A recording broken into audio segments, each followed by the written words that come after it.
What's up everybody, welcome back to Double T Gaming. I hope everyone's having a great day today, and on this day we're going to be covering a smaller new private server that will be launching here soon called Season of the Crusade. So before I get into it, let me just tell you in my opinion when the most fun time to play WoW is for me. And I'm talking like vanilla to TBC to Wrath type WoW, not retail level WoW, because I did some dungeons the other day on Legion Remix and I honestly had no idea what was going on. But to me personally, pre-patch versions of WoW are some of the most fun that you can have. It gives you a brand new dynamic for classes and combat, but still keeps you in the old world. So, like the TBC Prepatch coming up for Anniversary is going to be a blast to play. The Wrath Classic Prepatch a few years back was a lot of fun to play and level on.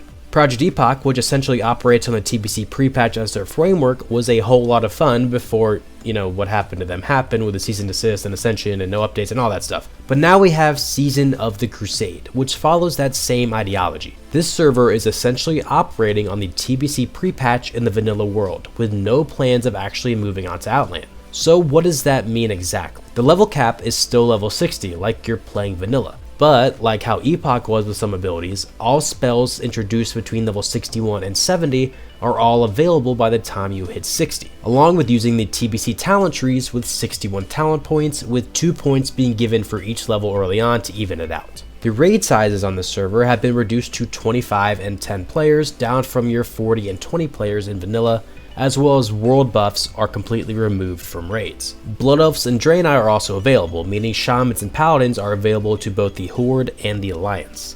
Jewel crafting has also been added, as well as the ability to socket and gem level 60 gear, and there are also tier tokens and tier sets for every role and spec. Vanilla reputations are also overhauled and quartermasters added that mirror TBC reputations, and profession updates to make vanilla professions more similar to TBC as well. The honor system has been reworked and ranking gear has been replaced with arena season gear, all with a reduced experience rate required to reach level 60, and experience gained from quests also increased.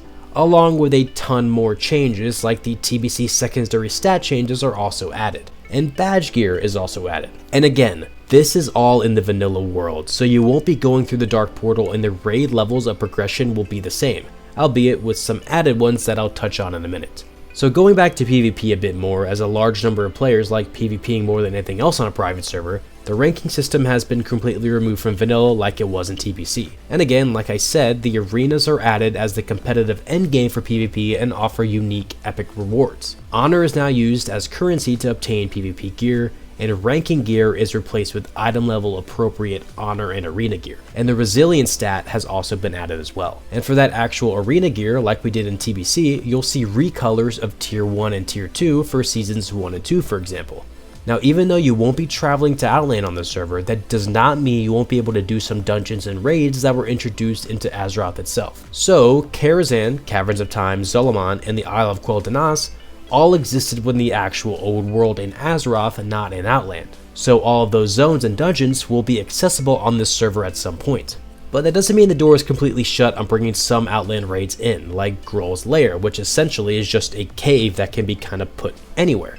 Now, although this server does have a lot of similarities to Project Epoch in its base framework, the developer of the server is not really considering this to be a classic or vanilla plus. We won't be seeing any custom content being added at all.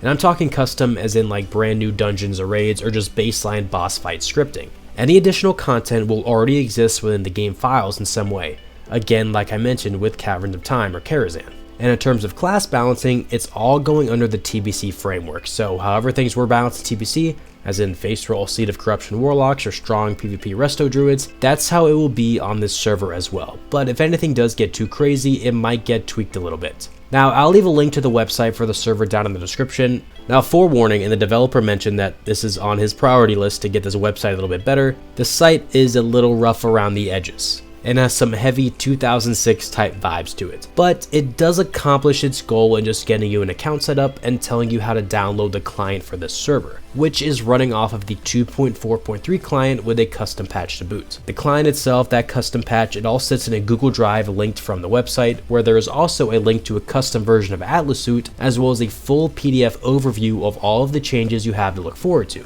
I'll also leave a link to the Discord down in the description as well. So it looks like this server has been in development for about a year now. and it's all been done as a passion project by just one single developer. There is no big team on this. The whole thing is literally ran by just one guy who had to start out as a hobby and eventually turn this into what it is now. And I do want to say I checked with him on Discord to make sure it was okay if I covered a server. With servers like these, where it is just one developer running on some minimal hardware, sometimes they don't want things to get too popular because they just simply can't handle it. But he did give me the okay on this, but I just wanted to be sure to emphasize that this is a passion project for him. There is no cash shop or anything like that on the server at all. This is really just a casual type experience if you're someone who enjoys a pre-patch style of gameplay. Now this next thing is something I said with Project Epoch a lot while I was covering that server, and that there is nothing wrong with going off of the proven framework that is TBC. A lot of folks like TBC a lot, if not the most out of any expansion, but there is some sentiment that people don't like the fact that TBC took you away from Azeroth and into Outland, making a huge part of the game obsolete endgame unless you're leveling, including flying mounts, which are not that popular for a lot of people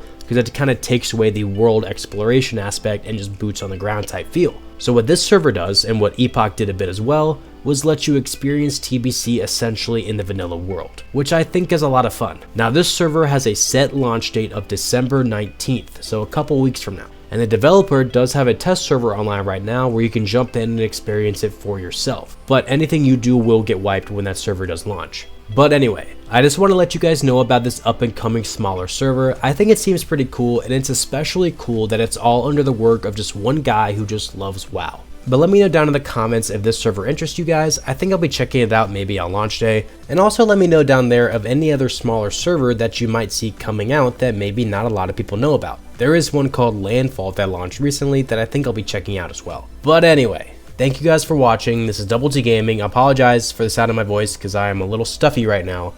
But I will see you guys in the next video.